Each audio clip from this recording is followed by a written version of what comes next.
Hare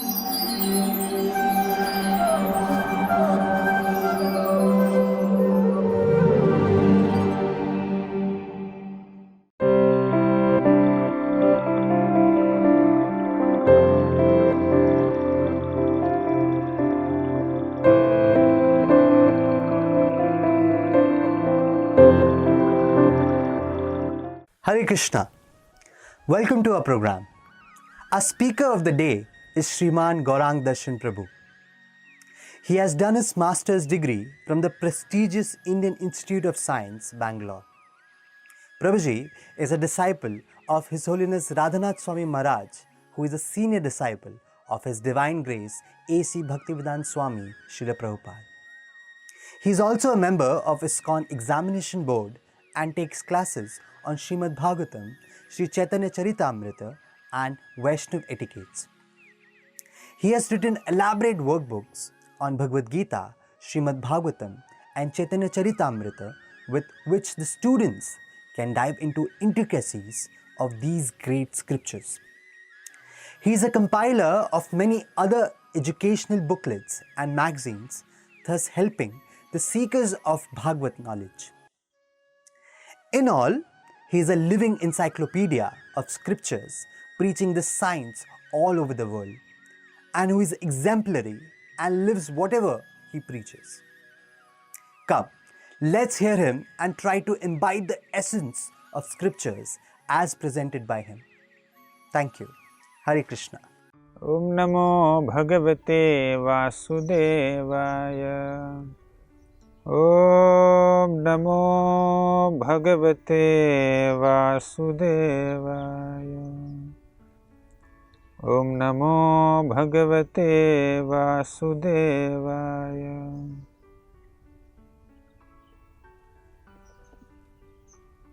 Hare Krishna. We have been discussing the story of Chitraketu Maharaj from the 6th canto of Srimad Bhagavatam. Chitraketu was the king of Surasena province, and Chitraketu, although he had 1 crore wives, he did not have a single son. He was longing for that son. And one day, by his good fortune, a great sage named Angira came to Chitraketu's kingdom. And Chitraketu requested Angira Rishi, "Can you please help me get a son?" Then Angira Rishi performed a sacrifice, and from the sacrificial arena, there is a beautiful Yajna Purusha who came and offered payasam to Chitraketu as Yajnaphala, as the result of Yajna. And he took that payasam and gave it to his first wife, Kritadjuti, and Kritadjuti eventually became pregnant and she gave birth to a beautiful son. And Chitraketu became so jubilant for having this new son in his life. And all the palace residents and all the citizens of Chitraketu also became so happy that their king got a son.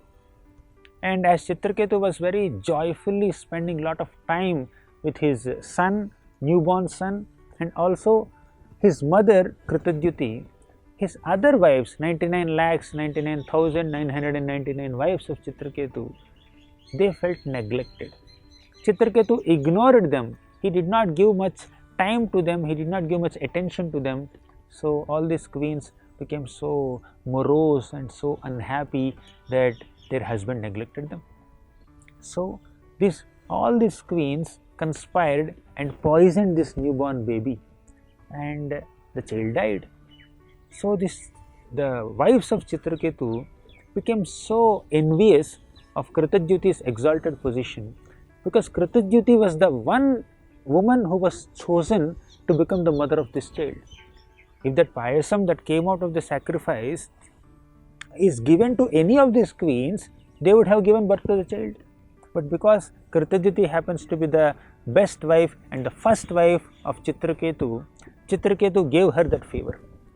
So Chitraketu not only gave her that fortune, Chitraketu after the birth of the child also gave more attention to Kritadjuti and more attention to the son.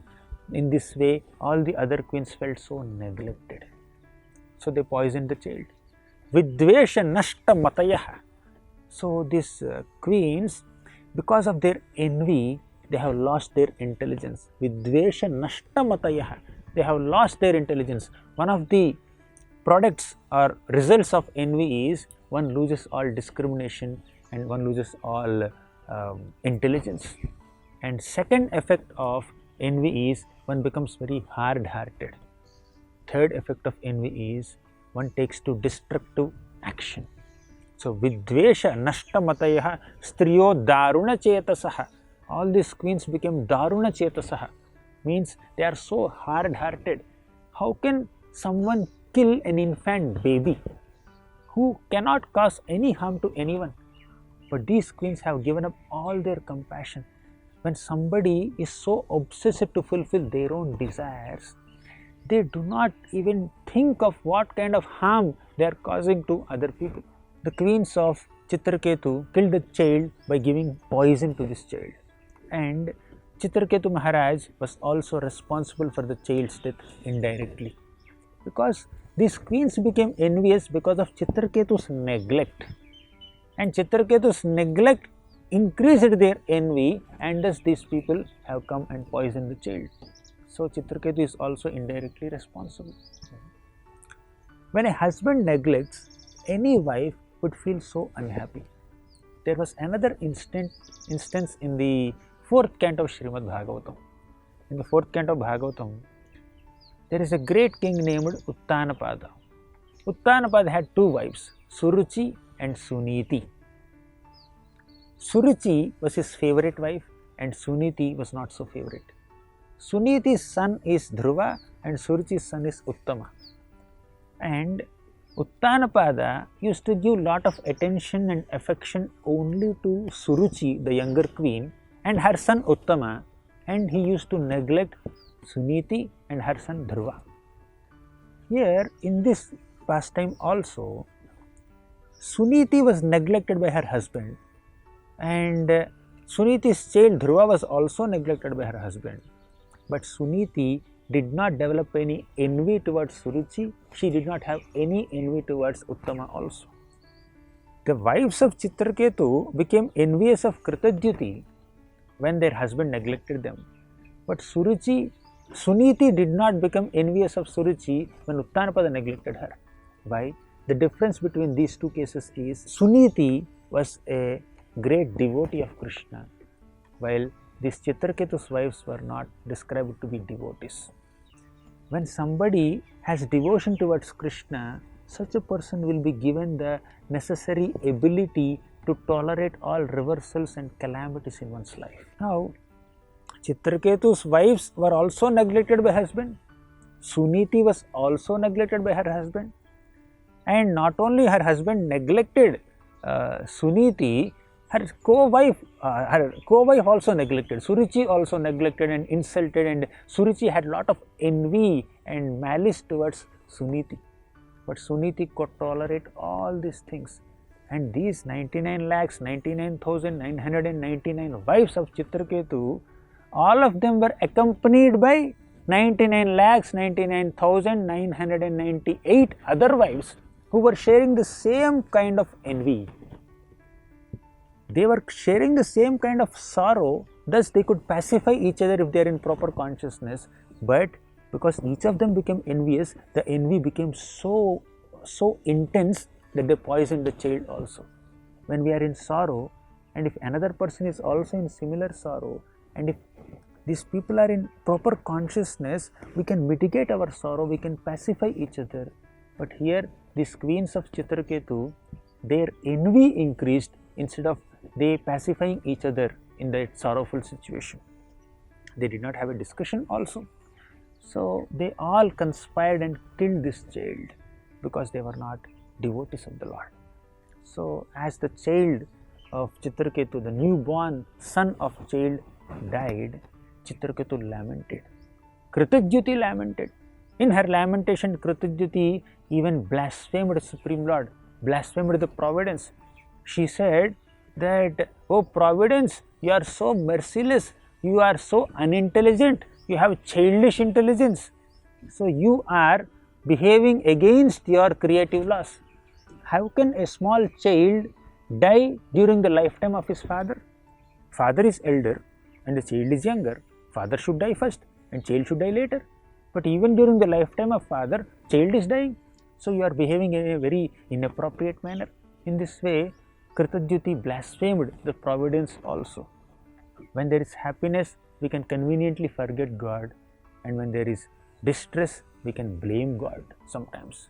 So that's how materialistic person's consciousness is always centered on one's own happiness or one's own distress, not Krishna conscious. But a devotee, on the other hand, when there is happiness in one's life, the devotee feels that this happiness is given to me by Krishna's grace. He is so merciful. And when there is distress in a devotee's life, a devotee feels that because of my own past misdeeds, I am entitled for this punishment. I am supposed to be experiencing this distress as a result of my own past deeds. And Krishna is so merciful that he has minimized my suffering. Tattenu kampa susamikshamana bhunjana eva atmakritam vipakam hridvag vapur bhir vidadhan namaste jivetayo muktipade sadaya bhag. In the 10th canto of Srimad Bhagavatam, Lord Brahma speaks this shloka that whenever there are reversals in the lives of devotees, they accept those reversals as the results of their own past misdeeds. They do not unnecessarily blame anyone. They do not point out someone else as the cause of suffering. Although apparently somebody is a immediate cause or intermediate cause of our suffering, the ultimate cause is our own past deeds and the sanction of the Supreme Lord. So for our own purification, we need to undergo that suffering, that reversals. Not that we go and search for reversals and sufferings, but whenever sufferings come of their own accord, we need to receive them with maturity and proper composure. And those reversals should increase our dependence on God, not our rebellious attitude towards God. In this context, Kritadyuti, in her lamentation in separation from her beloved son, she blasphemed even God also. And one cannot convince such people with logic, because she was so emotionally affected that she did not even hesitate to blame the providence also. In this context, Angira Rishi came back again to Chitraketu's kingdom. Kritadyuti was lamenting, Chitraketu was also lamenting, all the palace residents were also lamenting, and even the queens who administered poison to the small boy, they also started lamenting, but fake lamentation. It was not a genuine lamentation. They were not shedding tears out of genuine concern for the child, because they knew it is they who had administered poison to the child, and they wanted the child's death so that they can get their husband's attention. So they also were crying. So when the entire palace of Chitraketu is filled with tears and sorrow, in that context, Angira Rishi again came to the kingdom of Chitraketu, to the palace of Chitraketu. But this time he did not come alone. He brought another great sage named Narada Muni. Narada Muni and Angira Rishi, both were great devotees, and they came to enlighten Chitraketu in this context. Angira Rishi could have enlightened Chitraketu before only. Angira Rishi came to Chitraketu's palace long back, and he could have enlightened Chitraketu that, oh Chitraketu, you are hankering so much for a son, and it is not there in your destiny. Although you married 1 crore times, still you did not have a child, means having a child is not there in your destiny. Please understand, don't hanker so much. He could have said that, but Angira Rishi did not say that, because Chitraketu was too much affected by lamentation that Chitraketu was not in a position to hear any spiritual knowledge from Angira Rishi. Angira Rishi felt that it is not the right context to tell him. Then after Chitraketu received a son, then Chitraketu was extremely happy. He was so jubilant. So at that time also Angira Rishi felt that I should not be giving any spiritual knowledge to Chitraketu in this context. Because when someone is so joyful, he cannot receive spiritual knowledge. When someone is so sorrowful on material pain, then also one cannot receive spiritual knowledge. One should have proper composure. Now in this context, Angira Rishi prepared himself to give spiritual knowledge, spiritual enlightenment to Chitraketu, because Chitraketu did not have a son, and after that he had a son, and he experienced the pleasure of having a son. Now that he lost the son, he is in a better temperament than before. So Angira Rishi thought that this is the right context. So he came along with Narada Muni, and Chitraketu was lamenting there. Then Angira Rishi and Narada Muni together enlightened Chitraketu in various ways. They spoke about the temporary nature of these material relationships. So the child who was born to Chitraketu was not known to Chitraketu before his birth, and now the child died. Where did he go? Nobody knows. And the relationship of Chitraketu with the child is only for that very brief amount of time, and Chitraketu has never interacted with the main person within the body.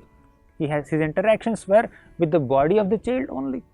So with various examples, very philosophically, Narada Muni and Angira Rishi enlightened Chitraketu about the temporary nature of material relationships.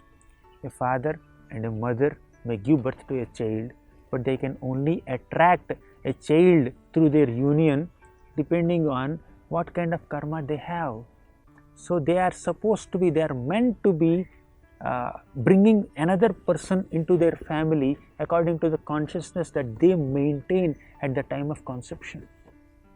And the upbringing of the child also induces a lot of qualities in the child according to his own previous tendencies and according to the qualities of the parents. Like that, different living entities will come together and then get separated from each other according to the waves of time. There is a beautiful shloka in the 10th canto of Srimad Bhagavatam that says, Naikatra priya samvasaha suhurdam chitra karmanam oghena vyuhamananam plavanam shrotasho yatham. Na ekatra priya samvasaha. Although people love each other, they cannot stay together. Na ekatra priya samvasaha suhurdam. They may be well-wishers of each other. They may be friendly towards each other. They love each other, but still they cannot stay together with each other. Why?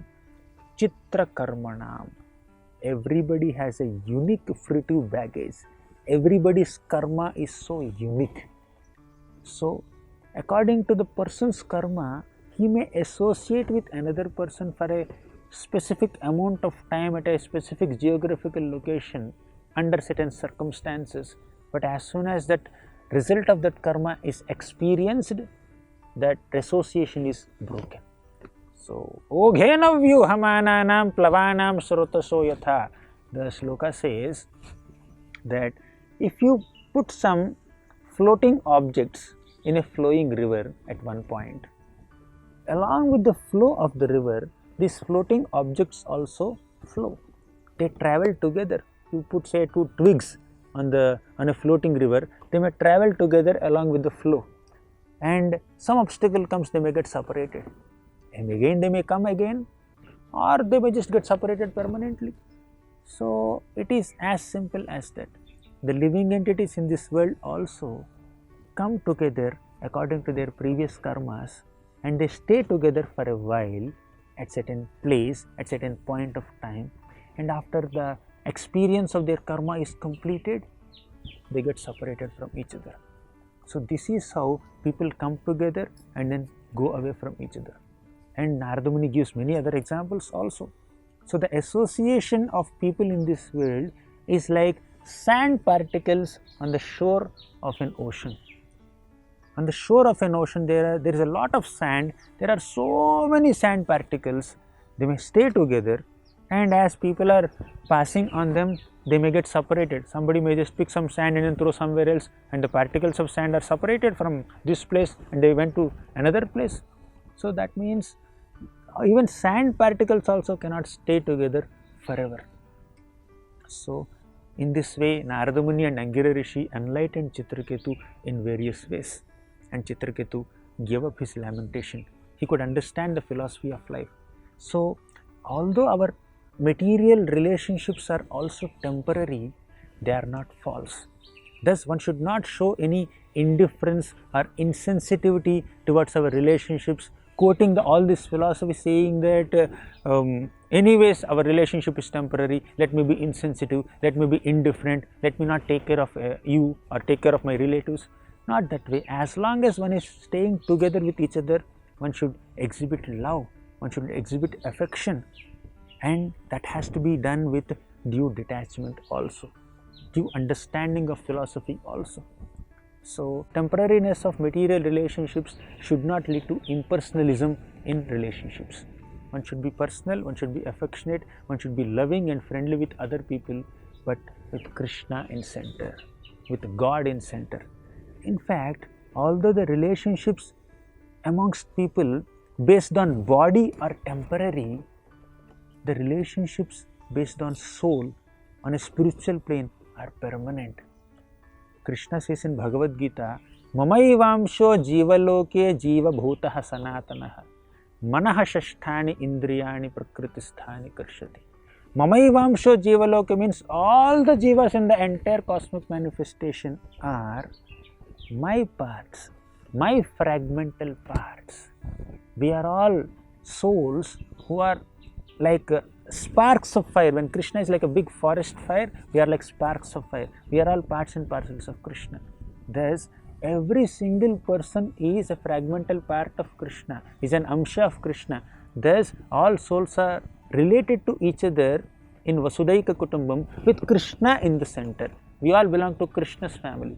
So when we connect with other people on a spiritual plane, and when we consider ourselves as servants of Krishna, devotees of Krishna, and when we see others also as servants and devotees of Krishna, and when these two people maintain that consciousness of being servants of Krishna, being lovers of Krishna, being devotees of Krishna, on a spiritual plane, when devotees connect with each other, such relationships are very substantial. So relationships with Krishna in the center are substantial, they are spiritual, but relationships with body and skin in the center are insubstantial, and they are so temporary, they are so feeble in nature. So all this philosophy is understood by Chitraketu, and Chitraketu Maharaj gave up his false lamentation, unnecessary lamentation, and he performed the funeral rites of this small child. And later Chitraketu went to Narada Muni and requested him, my dear Narada Muni, can you please enlighten me further? Can you please accept me as your sincere disciple by being my guru? Can you just give me spiritual knowledge and initiation?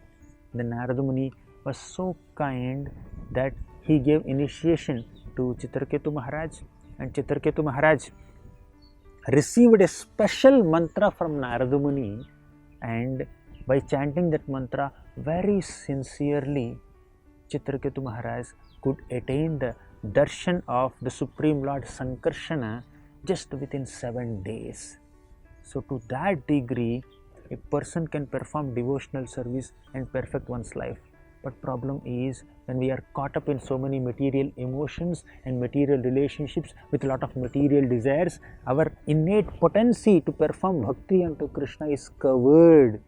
But by being enlightened by great souls, in the association of great devotees like Narada Muni, if we reawaken our real consciousness of being servants of Krishna, then we can reconnect with Krishna with love and devotion, and all these material emotions and material relationships will not bother our spiritual progress. We may responsibly, with detachment, we may responsibly attend to all those responsibilities, all those relationships, but we may not get unduly caught up and entangled in all of them. So such a devotee who is leading life with responsibility with detachment, he is compared to a water drop on a lotus leaf. It's there, but it is not attached. Similarly, one needs to live in this world by cultivating some detachment, knowing the temporary nature of relationships. At the same time, one should be personal with them, and one should also prioritize one's connection with God, along with doing all the material duties very meticulously. Here is Chitraketu Maharaj, who has attained the darshan of Lord Sankarshana, and Chitraketu Maharaj also received the mercy of Lord Sankarshana in the form of becoming a king of Vidyadhara planet. he became the king of Vidyadhara planet, and he was given a very special airplane in which he can travel at his will. So he was traveling everywhere. So of course, becoming a king of Vidyadhara planet is only a insignificant secondary byproduct of his devotional service. The main product of the bhakti done by Chitraketu Maharaj unto Lord Sankarshna was pure love for the Lord. So his heart was filled with love for the Lord, and he became a king of Vidyadhara planet as a secondary byproduct of his bhakti, and thus Chitraketu started living a life with devotion and detachment simultaneously. Hare Krishna. For more such devotional programs, please watch Hare Krishna television. To get this channel, please contact your cable or DTH operator. For more information, please call 8767 845 845.